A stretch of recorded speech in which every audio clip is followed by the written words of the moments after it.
Mapagpalang araw po sa ating lahat. Welcome po kayo sa ating channel, ang Mom Flourish Channel. For today's video mga kabisnes, muli nating balikan o pag-usapan si Bong. Nakakalungkot mang isipin, tanggapin, pero nagdudumilat po ang katotohanan na bigo. Nabigo po si kabisnes para mapabago o magbago si Bong.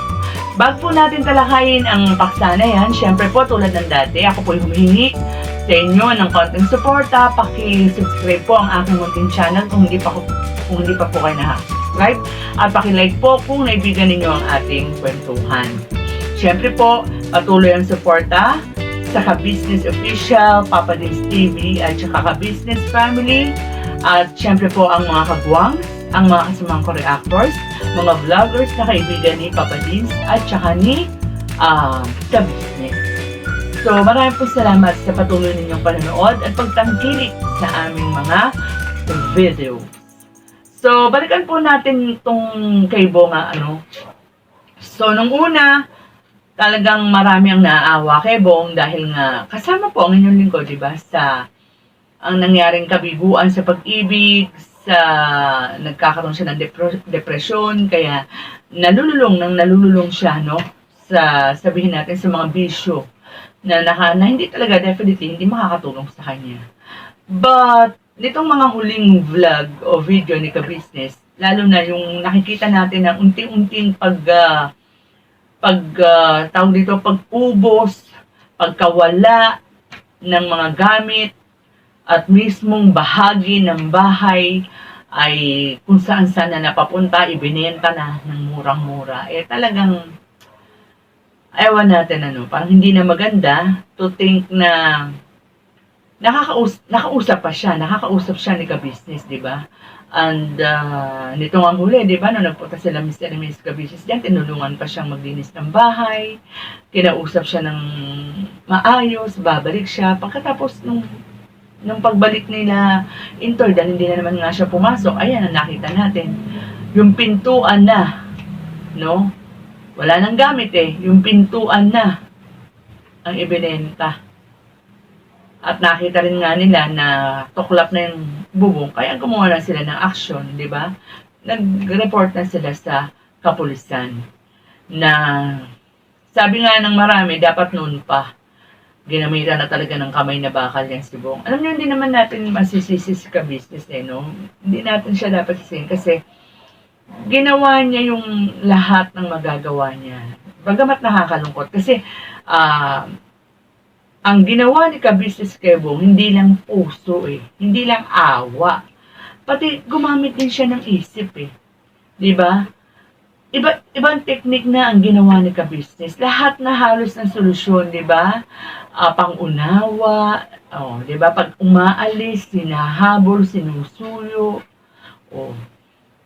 sabi ng marami, naboboard si Bong sa Ka-Business, pinagawa ng bahay, yun ang gusto, na may kasamang kulungan ng baboy, kasi lahat yan, request ni Bong, di ba? Gusto niya mag-alaga ng baboy. So, sige, pero nang ginawa, di ba? Siya rin nagsubira doon sa kulungan ng baboy, kinuha niya yung mga baka. Sa bahay na pinagawa ni Ka-Business, ayan, may mga gamit. Ka-Business yan, ang kaibong lang dyan, lupa. Yan nga yung inaano ko Yan nga yung aking, iniisip. Dahil kasi, di ba, kapag nakikita si Bong ng mga tao na may bitbit siyang mga gamit, di ba? Sasabihin, Bong, saan mo dadalhin yan? Babentang na naman yan. Anong sagot ni Bong? Bakit? Akin naman to Ang lutong ng sagot niya raw dun akin naman to Tapos yung sa binentahan niya ng pinto, di ba? Anong sabi niya? Akin naman to. Di ba? Hindi nakaw to akin naman to. So, yun ang nasa isip niya, kanya yun. Di ba? Dahil alam niya na ibinigay sa kanya ni Ka-Business yun. Kaya sabi niya, ka-akin to. Yun ang pag-aakala niya. Di ba? Kanya yun. Kaya, kahit ano ibenta niya dun, kanya yun.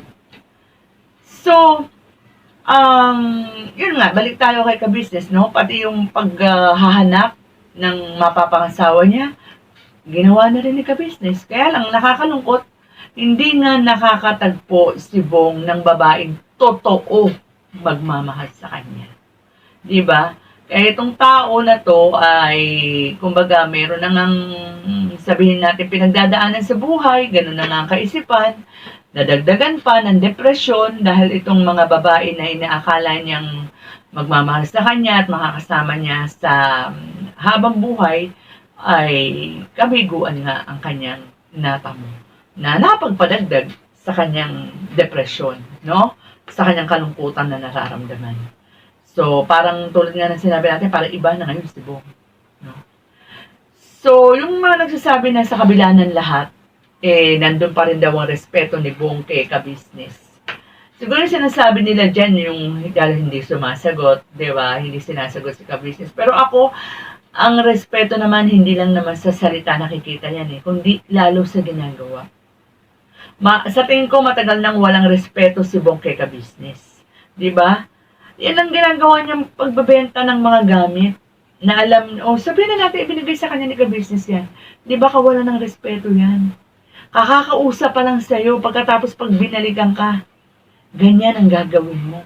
Di ba? Yung hindi pagpapaalam noon ni Bong kay ka-business at nagpunta nga doon kay Clarissa, kawalan ng respeto yan. Sa bagay, huwag na tayong maghanap kay Bong kasi alam naman natin kung anong isip meron si Bong, di ba?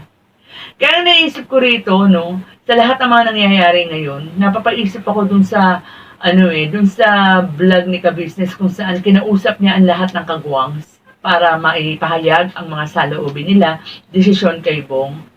So parang nasasabi ko tuloy ngayon, naaalala kong bigla yung mga tinura ni Bay Papaya, ni Damulag at saka ni Buknoy. Sana pala pinakinggan, no? Ang napakinggan, although pinakikinggan naman lahat siya ni ka-business, kaya lang sana pala ang kumbaga ang nanaig, no, na desisyon na ni ka-business ay yung mga saloobin ni Bay Papaya, ni Damulag at saka ni Puknoy, kung saan sinabi nila na dapat sa nangyayari, no, kay Bong, dapat nang ginamitan ng kamay na bakal kasi naaabuso na nga sila. 'Di ba? Parang nakakagago na nga raw ang ginagawa ni Bong, 'di ba? So, kung una pa lang kaya ginamitan na ng kamay na bakal, ano kaya mangyayari dito? No, yung unang pagbebenta pa lang ng gamit, blinatter na. Siguro hindi na masusundan yan. Siguro hindi na maganda sira-sira yung bahay, ano? Kasi syempre pagka blinatter yan, oras na may mawala pa, dadamputin na si Bong. 'Di ba? Kasi hindi pa yung nalalasap ni Bong yung sa kapulisan. Sa rehab pinalasap na siya pero hindi naman din natapos yung programa kasi alam niyo malambot talaga ang puso ni ka-business na naawa. Akala niya kasi, 'di ba, magbabago si Bong pero wala hindi talaga nagbago. So nakakalungkot talaga. Patuloy pa rin naman tayong maghahanap ng kasagutan, especially si ka-business para rito kay Bong. Doon nabanggit niya dan sa kanyang isa sa mga vlog kay Bong na parang nauubos na yung kanyang pasensya, nasusukuan niya na si Bong. Pero I don't know, maaring mali ako. Pero sa tingin ko, hindi ganun basta mabibitawan ni ka-business si Bong. Hindi dahil sa views, no? Kasi kung titingnan ninyo, hindi na ganun katataas ang views ni Bong Di ba? Parang natataasan na nga siya minsan ng mga ibang content dyan no? Siguro nga dahil sa marami nang bumibitaw, marami nang nagsasawa, marami nang naiirita na, kasi nga paulit-ulit na lang. Maaring oo, gagamitan nila ng kamay na bakal yan, pero pasasaan ba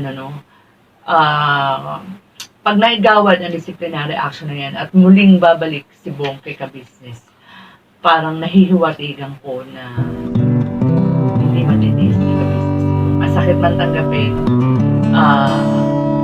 tayong mga nagmamahal kay Bong ay nabigo po talaga tayo. So, with that mga ka-business, hanggang dito na lang po muna ang ating kwentuhan. Ingat po tayong lahat and God bless.